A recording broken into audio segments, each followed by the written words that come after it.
Well, I'm happiest when I am with like-minded feminists, mainly women, but there can be occasionally some men. And when one is planning things together, to do some things together, I'm also very happy in the lap of Mother Nature. Also happy with my family, my biological family. So I have two kinds of families. A small biological family with blood relationships, but a large ideological family which is global, mainly in South Asia, but some relations are all over the world, including Hong Kong, where both of you are. Can you tell some stories of your life when we wonder why you are so committed to social change? You know, I was born in 1946, almost 70 years ago, about 1 year before the independence of India. And if you remember, Indian independence was the perhaps biggest struggle against imperial powers, against colonialism, and India was telling the British to quit India, to leave. And this was a struggle led by Mahatma Gandhi and many other leaders of the Indian subcontinent. And India at that time included Pakistan, Bangladesh, and what is India today. I was born in a village which is today in Pakistan. And after 1 year, there was partition of India also. India was turned into two countries, partly by the British, partly our own leaders were responsible. So I'm from Punjab, which is on the other side of the border. So after 1 year, our roots, our land went into another country, and it became impossible to travel there. And we grew up in another part of South Asia, which was in India. My father was a village doctor, a medical doctor in a village, and we were 6 children, and we went to village schools. Schools where really we learned common sense, we learned how to survive, we learned how to relate to people, but learned very little from books. So really grew up with common sense, but at least I did not grow up with any knowledge of history or geography or science, because the teaching was very poor. But that time we didn't know this, only much later in life one realized. When I was growing up, I realized that girls were not outside their homes. I was the only girl in those villages or small towns who was outside playing, and always playing with boys, because the girls were not there.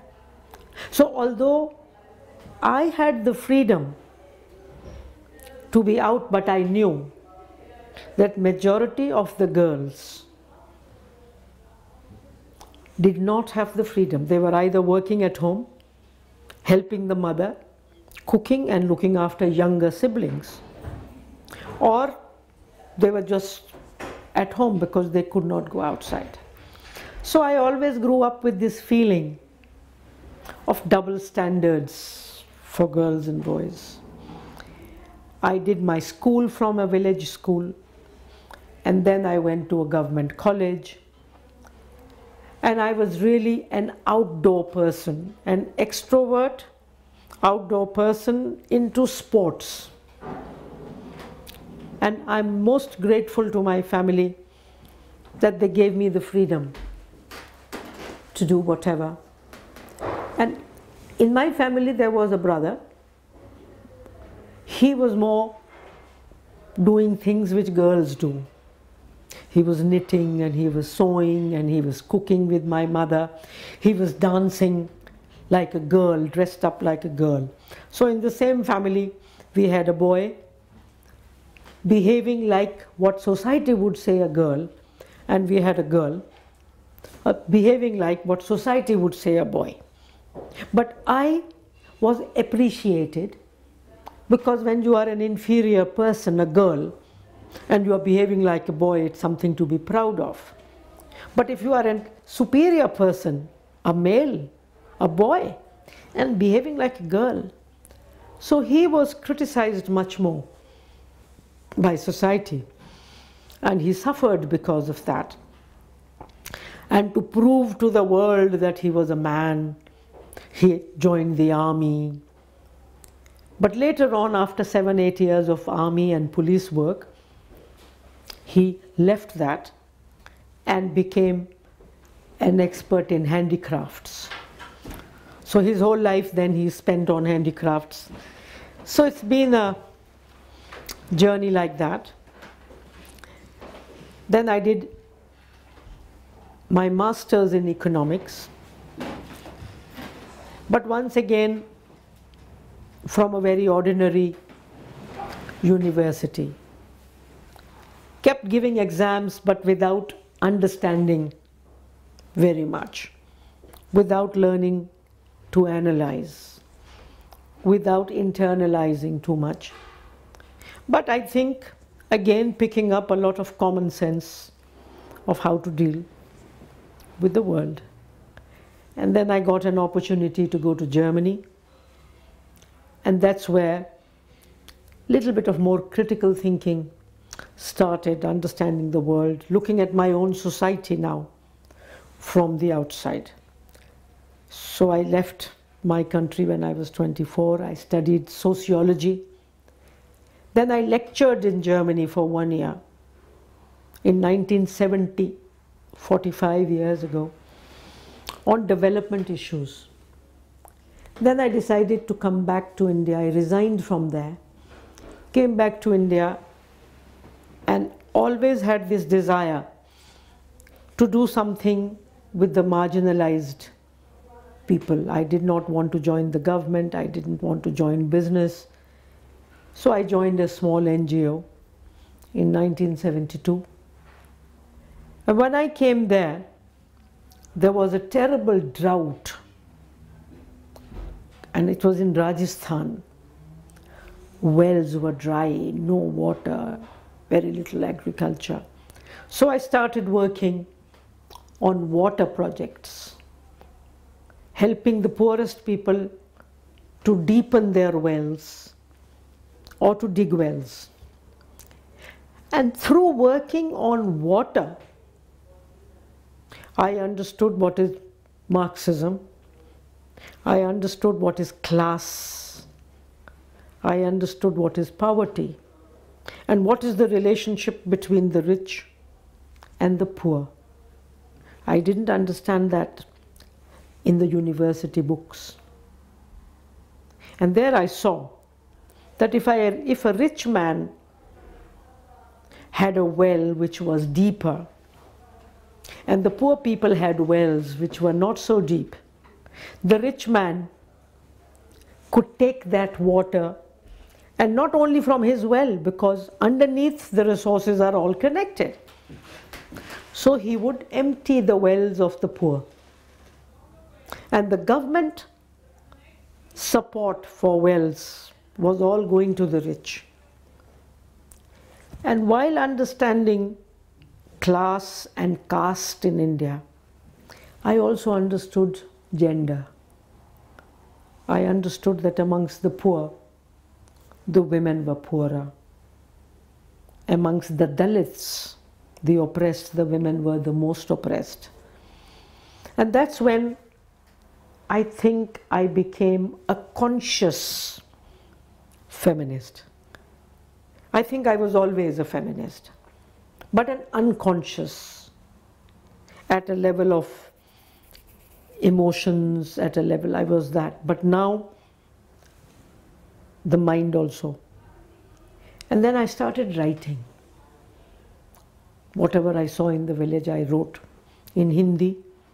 And at that time, my partner, Baljit, he knew English much better. So together, we started writing about rural women, rural education, which at that time we read Ivan Illich, and Ivan Illich was talking about deschooling society. And we said in India, half of India was deschooled anyway because of bad schools. So we wrote about that, the deschooled Indian villages. We wrote about government schemes not reaching the poor people. And I think that was the beginning of what we later on called rural journalism, grassroots journalism. So that's how my journey began. And I worked in an NGO, that NGO, for 4 years. And really learned how to write, became somewhat kind of a journalist, combined action with some reflection. So both these things were happening. And around that time, the Food and Agriculture Organization used to have a section called Freedom from Hunger Campaign. This was that part of FAO which worked mainly with NGOs, because the Director General of FAO in the 60s was an Indian man, and he said that the problems of poverty and problems of hunger cannot be removed by governments alone. People need to be involved. Civil society needs to be involved. At that time we called civil society voluntary organizations. Even the word NGO came many years later. And of course civil society came much, much later. So FAO was working on this, and they invited me to one of their Asian meetings, where for the first time I met young people like myself, mid-20s, who had given up their fancy universities and jobs abroad or in India, and decided to spend their lives on this kind of grassroots work, because we were born when our countries became independent, and there was a desire to do some work for the reconstruction of our countries. And then FAO offered me a job with Freedom from Hunger campaign to identify young people in Asian countries and to bring them together for collective learning processes. And I remember this started in October 1975. We are now in October 2015. Exactly 40 years ago, my Asian journey began. To the day almost, like today is perhaps the 40th anniversary of my Asian work. And I was posted in Bangkok. And that's when I started traveling to the Philippines, Indonesia, Malaysia and Thailand, and 4 countries in South Asia: Sri Lanka, India, Pakistan, Bangladesh and Nepal. And remember, at that time Pakistan had just been divided once again into 2 countries, 1971. So this was 4 years after the liberation war, as the Bangladeshis would say, of Bangladesh.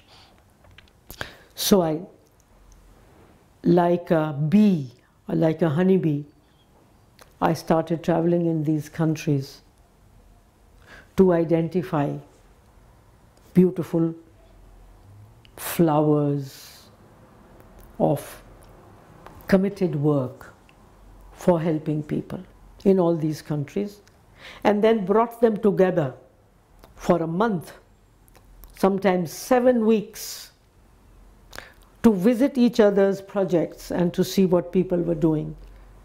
Whether it was Mindanao, I remember going to Mindanao, or to Pesantrans, to the Islamic schools of education in Indonesia, to the plantations of Malaysia with Indian labor working there, or in Thailand. So since then, identifying really innovative work going on by committed people. And I did this work for 27 years. But after 4 years in Bangkok, I told FAO, I said, I love this work. And this was the time, friends, if you remember, the word South-South cooperation had not started. But we were doing South-South cooperation, because we felt that most learning and most interaction was between colonial masters and colonies. And I felt we need to be closer to our neighbors. That's where we can learn from. So I did these training courses. They were called, my project was called Role and Training of Change Agents. That's what we did. And if I did one training, I did a report on that. So it was always action, reflection, and kept learning from these amazing, amazing people. But after 4 years, I told FAO that I enjoy this work, but my region, my responsibility is to too many countries, from Philippines to Pakistan. And I said, I'm just one person project. I mean, how can I do this? And I also said that development is not a technical fix. Development has to do with culture, has to do with languages, has to do with politics and economics and religion. And unless I understand these things, it's just too superficial. So I said, if you want me to continue, reduce my area of work, and the area which I know best is South Asia. Fortunately for me, FAO agreed, and I was transferred to Delhi, FAO Delhi, to work in South Asia. So my region was reduced to half, 79. And for the next 23 years, I worked out of Delhi, doing this work of going around the region, identifying people's organizations, women's groups, cultural organizations working for justice, peace, democracy, human rights, and equality. And now when I look back at that time, we did not know NGOs across borders. Today, every NGO knows people in the neighboring countries.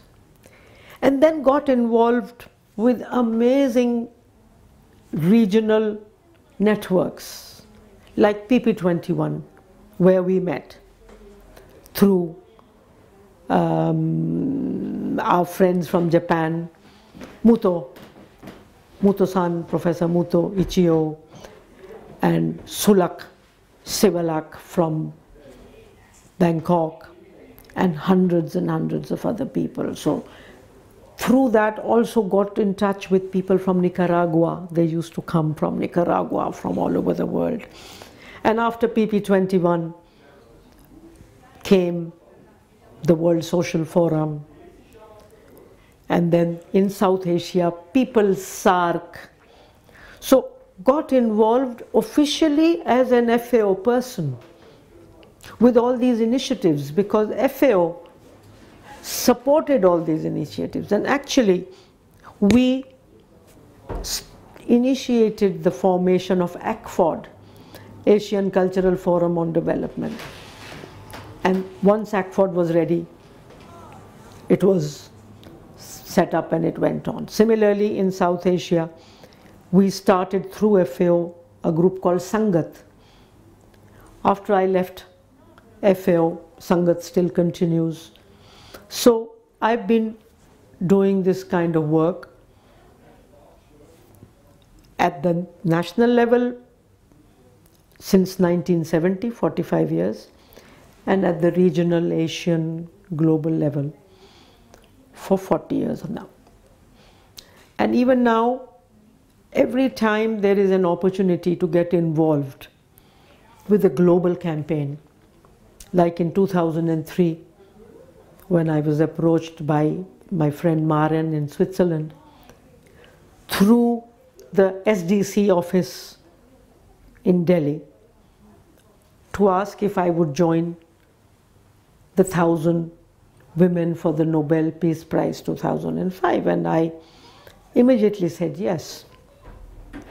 And now for 13 years, 12 years, I've been involved with this. 4 years ago, I was asked by E. Wensler, before they were starting 1 Billion Rising campaign against violence against women. And once again, I said yes, because I feel that when I'm working in my own organization called Sangat, I feel like a drop of water. But once I join Peace Women across the globe, or PP21, or World Social Forum, or 1 Billion Rising, I feel like the ocean. And I think that is the beauty of our campaigns and movements. From drops, we become the ocean. Without these drops, there can be no ocean. And without the ocean, the drops cannot be connected. We would feel vulnerable, we would feel small, a little bit of political pressure, and we would evaporate, we would disappear. So from the beginning, the last 30 years, 35 years, I've been part of these regional and global networks, and now I'm extremely happy and privileged also to be part a little bit of the Global University on Sustainability. It connects you to the best minds, to the best hearts, people who belong together.